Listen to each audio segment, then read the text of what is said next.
कुछ हेल्प कर देती हूँ। हाँ, वो आज माँ जी का आलू दही की सब्जी खाने का मन था, तो बस वही देख रही थी। तुमने जमाई नहीं थी क्या? ओह गॉड भाभी, मैं तो दही जमाना भूल ही गई। भूल गई? दिव्या क्या होगा तेरा। खैर कोई नहीं, अब मैं बाहर से ले आती हूँ। और मुझे आलू भी देखकर बता दो, नहीं है तो दही के साथ साथ दुकान से वो भी लेती आऊंगी। दही आलू का नाम सुनकर तो दिव्या के मुंह से पानी टपकने लगता है, क्योंकि वो दिव्या की मनपसंद सब्जी जो थी। बस फिर तो दिव्या एक पैर यहाँ रखती और दूसरी पैर रसोई में रखती फिरती। कुछ देर बाद उसकी जेठानी अंजलि बाजार जाती है और दिव्या सब्जी की बात अपनी सास को बताती है। बस बहू, आज रात के खाने में मजा ही आ जाएगा। बड़े दिनों से भरपेट खाना भी नहीं खा पा रही हूँ, ठीक से पेट साफ जो नहीं हो पा रहा था। सही किया जो बहू आज आलू दही की सब्जी बना रही है। माँ जी, काफी दिन से मेरा भी मन कर रहा था आलू दही की सब्जी खाने का। वो क्या है ना, शादी से पहले हम बहुत खाते थे, लेकिन शादी के बाद तो काफी कम खाने को मिलती है। फिर बस थोड़ी देर बाद अंजलि बाजार से आलू दही ले आती है और दोनों बहुएं वो बनाने में लग जाती हैं। एक तरफ दिव्या दही को फेंट कर उसमें उबले हुए आलू दही में डाल रही होती है और दूसरी तरफ अंजलि गैस पर उबलने के लिए छोड़ देती है। देख रमेश बेटा, दही के आलू की सब्जी का कमाल झोंक रसोई में लग रहा है और खुशबू यहाँ तक आ रही है। फिर थोड़ी देर बाद ही अंजलि आलू दही की सब्जी और साथ में रोटी तैयार कर लेती है। फिर सब लोग खाने के लिए टेबल पर आ जाते हैं। बहू, मुझे तो तुम यही बना दिया करो अब से खाने में। सब लोग खाना खाकर अपने अपने कमरे में सोने चले जाते हैं और फिर अगली सुबह, माँ जी आज नाश्ते में क्या बनाऊं? देख लो बहू, कुछ हल्का सा बना लो, और कबीर भी स्कूल जाएगा, इसलिए कुछ हल्का सा बना दो। फिर अंजलि रसोई में जाती है, सबके लिए नाश्ते में पास्ता बना लेती है और कबीर को भी लंच में वही देती है। बहू, मुझे तो थोड़ा सा ही दे, ये सब मैदा होता है जो पेट के लिए भारी होता है। सब लोग नाश्ता करके अपने अपने काम में लग जाते हैं और फिर दोपहर के समय, माँ जी दोपहर के खाने में क्या बनाऊं, कुछ समझ नहीं आ रहा। बहू, रात की आलू दही की सब्जी बची होगी, उसके साथ थोड़े चावल उबाल लो। दिव्या आलू दही की सब्जी का नाम लेते ही फूल की तरह खिल जाती है, और खिलती भी क्यों नहीं, आखिरकार वो उसकी मनपसंद सब्जी जो ठहरी। और बस वो उषा के पास से कबूतर की तरह फुर्र होगी। उसने झट से गैस पर कुकर रखा और पानी चढ़ाया, चावल डाले, कुकर में सीटी लगाई, थोड़ी रोटी सेकी, बस टेबल पर खाना लगा दिया। बस फिर सब लोग आ गए और बड़े ही आनंद के साथ चटकारे मारकर खाने लगी। माँ जी, मेरा तो मन ही नहीं भरता आलू दही की सब्जी से, मन करता है सुबह शाम खाती रहो। बहू, तो मना है, बना लिया कर थोड़ी सी आलू दही की सब्जी, दिन में एक टाइम हम दोनों खा लिया करेंगे। बस अब तो ऐसे लग रहा था जैसे आलू दही की सब्जी का दिव्या और उषा पर जैसे भूत सवार हो गया। अब रोज दिन में एक टाइम दिव्या ये सब्जी जरूर बनाती और अगले दिन के लिए बचा कर रख देती है, और बाकी लोगों के लिए दूसरी सब्जी बनती। फिर धीरे धीरे वो दूसरी सब्जी बनाकर परेशान होने लगती है, इसलिए अब घर में एक ही सब्जी बनती, और वो होती आलू दही की सब्जी।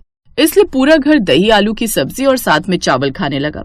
पर अंजलि का बेटा कबीर, उसे ये इतनी पसंद नहीं आती, इसलिए अब वो घर का खाना छोड़कर बाहर का फास्ट फूड ज्यादा खाता था। मम्मी, आज मेरे दोस्त की बर्थडे पार्टी है, मैं वहाँ जाऊंगा। इस घर में तो बस दही आलू ही खाते रहते हैं, मुझे नहीं पसंद ये दही के आलू की सब्जी। दही तो सेहत के लिए अच्छा होता है, और वैसे भी फास्ट फूड सेहत के लिए नुकसान देती है बेटा। पर कबीर कहाँ मानने वाला था। वो अपने दोस्तों की पार्टी में गया और उसने वहाँ chowmein, pizza, roll, momos, burger देखा तो बस खाने पर टूट पड़ा और खूब पेट भरकर जंक फूड खाने लगा। उस रोज वो बड़ा खुश था, कम से कम उस आलू दही की सब्जी से छुटकारा मिला।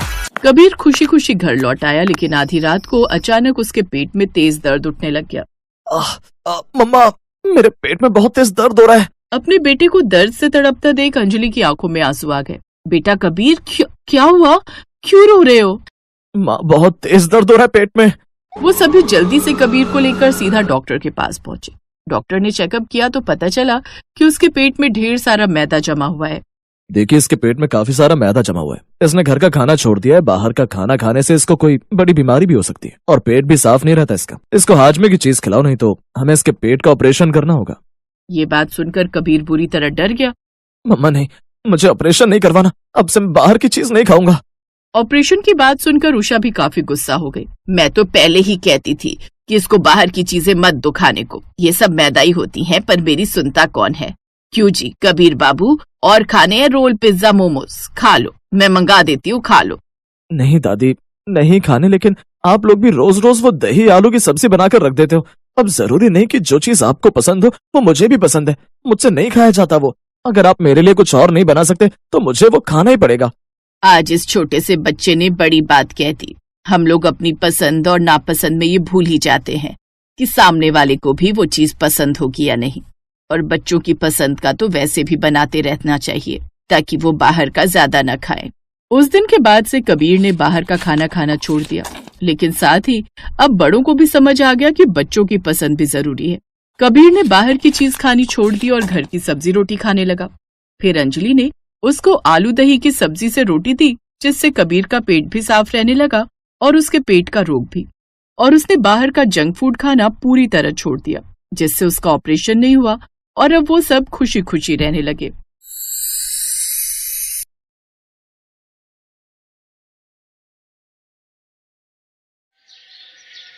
भैया जरा रिक्शा रोकना, बस 2 मिनट, जल्दी रोको भैया। हाँ बस वही साइड में रोक दो, बस जल्दी रुको भैया, रोको रिक्शा। बहन जी, आपने शांति मोहल्ले का रिक्शा किया है, अब मुझे क्या पता कि आप बीच में यहाँ अचानक से रोकने के लिए कहेंगी। अब अगर आप यहाँ रोकोगी रिक्शा और समय लगेगा तो मैं अलग से पैसे लूंगा। हाँ शिखा, तुमने रिक्शा क्यों रुकवा दिया? तुम्हें पता है ना 20 रुपए में रिक्शा किया है घर तक का। माँ जी ज्यादा देर नहीं लगेगी, बस मैं यूं गई और यूं आई। जल्दी आना बहू, देर मत लगाना। शिखा तो गई थी भंडारे वाले आलू पूड़ी खाने, जो शिव मंदिर में चल रहे भंडारे में बट रहे थे। शिखा को भंडारे वाले आलू पूड़ी खाने का बहुत शौक था। मंदिर में पूरी आलू का प्रसाद लेने के लिए लंबी लंबी लाइनें लगी हुई थी। इधर शिखा प्रसाद लेने के लिए लाइन में लग गई थी और उधर रिक्शे वाला शोर मचा रहा था। माताजी, आपकी बहू को गए हुए 20 मिनट हो गए हैं, मुझे और भी सवारी लेने जाना है। आपके लिए ही थोड़ी खड़ा रहूंगा, जल्दी बुलाओ उन्हें। हाँ मैं फोन करती हूँ भैया। हेलो, अरे शिखा बहू कहाँ रह गई? जल्दी आओ, रिक्शे वाला भैया और इंतजार नहीं करने दे रहा। बस आ गई माँ जी। अरे भैया जरा जल्दी जल्दी कर लो। भैया जी मुझे पहले दे दो ना प्रसाद, रिक्शे वाला बहुत देर से इंतजार कर रहा है। मैडम, सबको नंबर से ही मिलेगा। अगर आपको दे दिया तो दूसरे भक्त नाराज हो जाएंगे। आपको प्रतीक्षा तो करनी पड़ेगी ना, जब नंबर आएगा तभी प्रसाद मिलेगा। शिखा को इंतजार करना पड़ा और रिक्शे वाला बार बार उसकी सास को बोले जा रहा था। मुझे स्कूल के बच्चों को लेने जाना होता है। मुझे पता होता कि आप लोग बीच में रुकने वाले हो तो मैं रिक्शा पर कभी न बैठाता। शिखा के हाथ में आलू पूड़ी के दोने थे। कितनी देर से भैया शोर मचा रहा है, कहाँ रह गई थी तू? भंडारे में आलू पूड़ी का प्रसाद बच रहा था और आप तो जानते हो मुझे भंडारे वाले आलू पूड़ी कितने पसंद है। अब घर जाकर तैयार रहो इसे डबल पैसे देने के लिए। और फिर ऐसा ही हुआ। जैसे ही शिखा अपनी सास के साथ घर पहुँची और उसने रिक्शे वाले को 20 रुपए दिए, रिक्शे वाला मुँह बनाने लगा। ये क्या दे रही हो बहन जी? 100 रुपए लूंगा। आधा घंटा खड़ा करवाया था, इतनी देर में तो मेरी कितनी सवारी मिल जाती। दो बहू, अब मोहल्ले में तमाशा नहीं बनवाना, पकड़ा दो जितने मांग रहा है। मैं तो सोच रही थी भंडारे वाले आलू पूड़ी तुम्हें दूंगी। बहन जी वो तो हम रिक्शा रोककर ही खा लेते हैं, उसकी कोई बात नहीं है। जो पैसे बनते हैं वो तो लूंगा ही, कोई ज्यादा तो नहीं मांग रहा। रिक्शे वाला 100 रुपए लेकर चला गया। बड़ी देर लगा दी तुम लोगों ने आने में। अरे मुझे जरूरी काम से जाना था भाई, ताला भी नहीं मार सकता था। कभी पीछे से सुनील आ जाता तो तुम दोनों भी घर पर नहीं थी।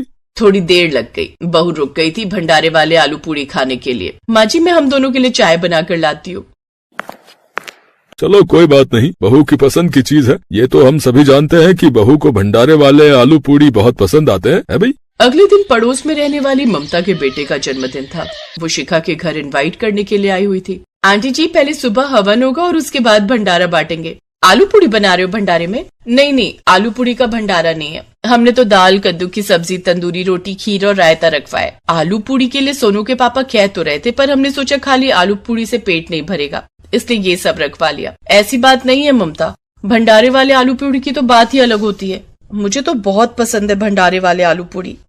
अच्छा चलो मैं चलती हूँ, आप सब समय पर हवन और भंडारे में पहुँच जाना।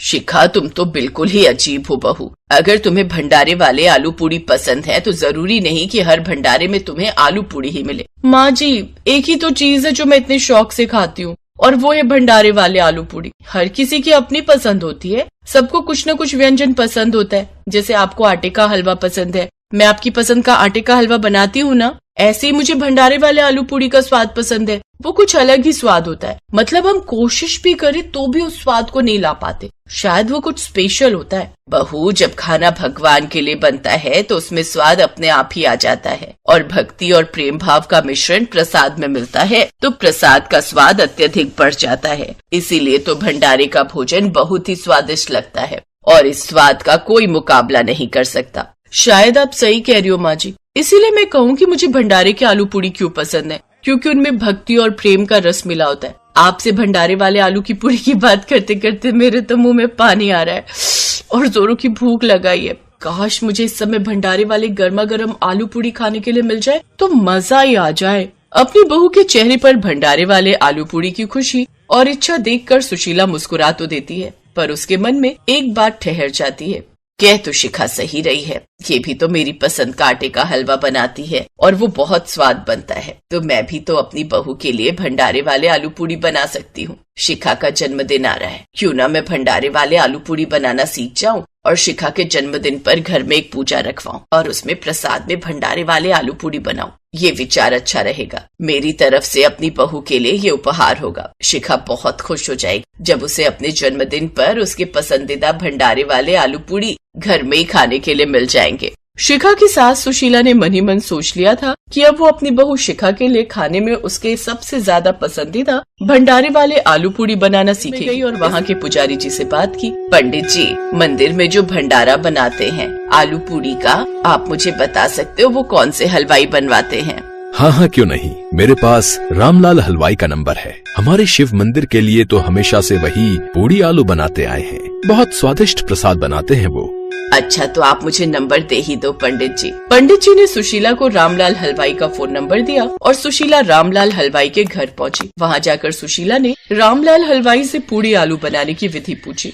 मैं बस आलू पूड़ी तैयार कर ही रहा हूँ। लक्ष्मी नारायण मंदिर है ना, वहाँ के लिए भंडारा बनाना है। आप मुझे देख लो मैं कैसे बनाता हूँ, फिर आप आराम से घर पर बना सकती हो। ठीक है भैया, बहुत बहुत धन्यवाद। रामलाल आलू पूड़ी बनाने लगता है। उतनी देर सुशीला उसे बहुत ध्यान से देख रही थी। अब तक उसे सब कुछ समझ आ गया था कि भंडारे वाली पूड़ी आलू कैसे बनाते हैं। सुशीला ने रामलाल को धन्यवाद दिया और घर आ गई। अगले दिन शिखा का जन्मदिन था। सबको पता था कि सुशीला ने अपनी बहू के लिए जन्मदिन पर सुबह सुबह एक पूजा रखी है। शिखा, आज तुम्हारा जन्मदिन है, मैं चाहती हूँ तुम सुबह सुबह अपने माता पिता का आशीर्वाद लेकर आओ। तब तक पंडित जी भी आ जाएंगे। उसके बाद मैंने तुम्हारे जन्मदिन पर एक पूजा रखी है। थैंक यू माँ जी, आप बहुत अच्छे हो। मैं अभी तैयार होकर आती हूँ।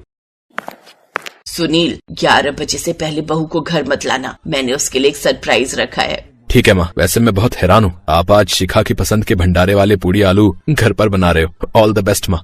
शिखा अपने मम्मी पापा से मिलने चली गई और पीछे से सुशीला ने अपने पति के साथ मिलकर रसोई में पूड़ी आलू बनाने की पूरी तैयारी शुरू कर दी। अगले 1.5 से 2 घंटे में सुशीला ने पूड़ी आलू तैयार कर दिए। तब तक पंडित जी भी आ गए और शिखा भी सुनील के साथ लौट आई। पर दरवाजे से ही शिखा को एक खुशबू महसूस हुई और उसके चेहरे पर एक खुशी आ गई। ये तो भंडारे के आलू पूड़ी की खुशबू है। हाँ शिखा, तुम्हारे लिए सरप्राइज है। माँ ने तुम्हारे लिए घर पर ही भंडारे वाले आलू पूड़ी बनाए। शिखा की आंखों में खुशी के आंसू आ जाते हैं जब उसे पता चलता है कि उसकी सास सुशीला ने स्पेशली उसके लिए रामलाल हलवाई से भंडारे वाली पूड़ी आलू बनाने की विधि सीखी है।